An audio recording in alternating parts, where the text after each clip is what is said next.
Hello, everyone. Welcome back. Happy Monday. I took some feedback, and the feedback was 30-second intro was way too long. Hopefully, that was better for you. If you're watching, thanks for watching. If you're not, well, I'm not talking to you anyway. It's Monday. We're going to do a quick market update of what's happening in the terms of the housing market and the economy and inflation. If you guys are here, let me know you're here. Say hello. Let me know what feed you're finding me on. We've got this live streaming in multiple feeds. So if you want to learn more about how to do some live streams with this company called StreamYard, happy to have that conversation with you as well. Let's take a look to the stage. We've got a couple of things I want to share with you here. And this is the state of the market, looking at the market in Orlando. If you're looking to buy or sell or invest and you're wondering how's the market, what's going to change, how does this impact you? If you are in an industry that's impacted by the market, this is for you.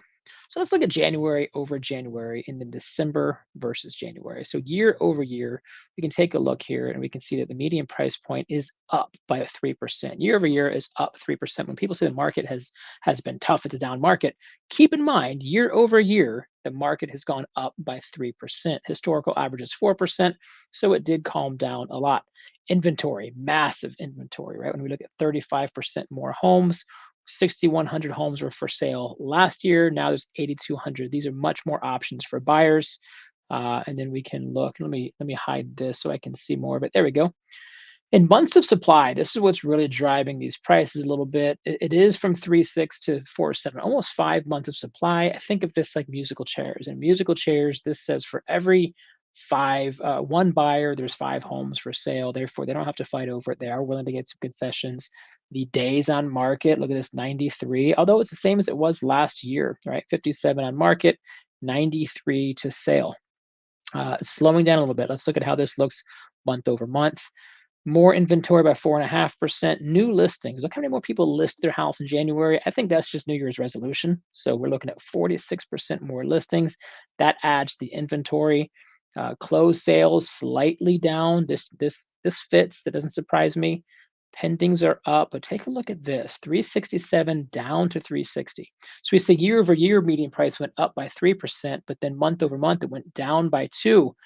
And as we look at some of the narratives here, it's a little bit small for you guys to read, but the one that really stands out, it says the median home price for January was recorded at $360,000, and it's the third month in a row that the median price has dropped. In fact, when you look at $17,000 sitting at 377 in October, now it's at 360.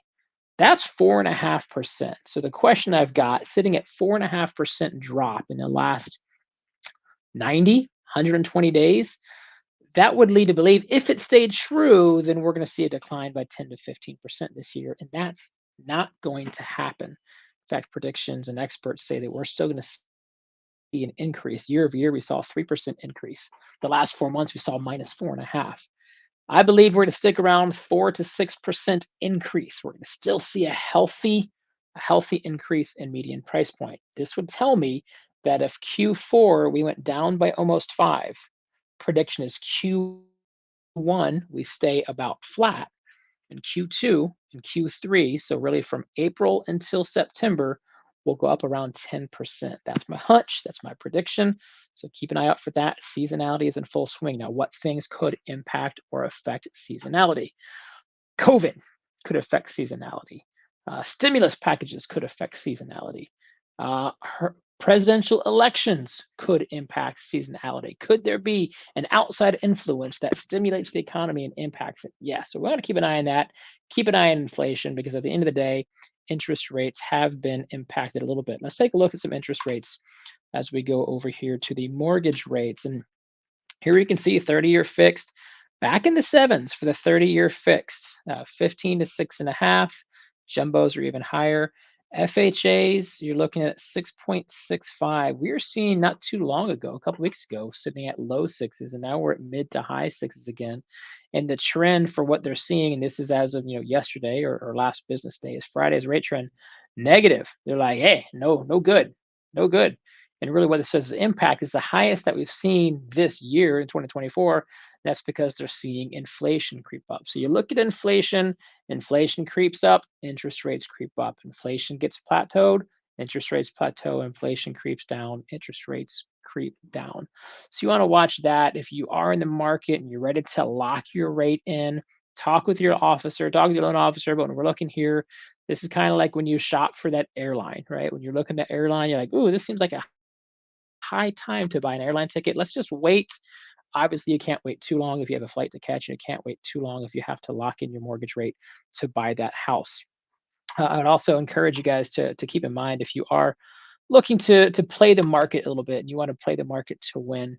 Most people who are buying a house, they're buying for the long haul. They're buying for several years at a time. So to play what month should I get it at 6.65 or 6.55, it's kind of a scary thing to play because the longer you wait, we see prices are increasing, especially the prediction is true that in the next 30 days or so, we should see pretty much plateaued. We've seen a decline the last 3 and 4 months. We'll see it flatten out this month and an increase here in the next 6 months. Keep an eye on that. Make sure you're not waiting for a Hometown Heroes fund or you're waiting for the market to change because in doing so, especially as spring and summer kick open, you're going to be having some more prices to go take a look at.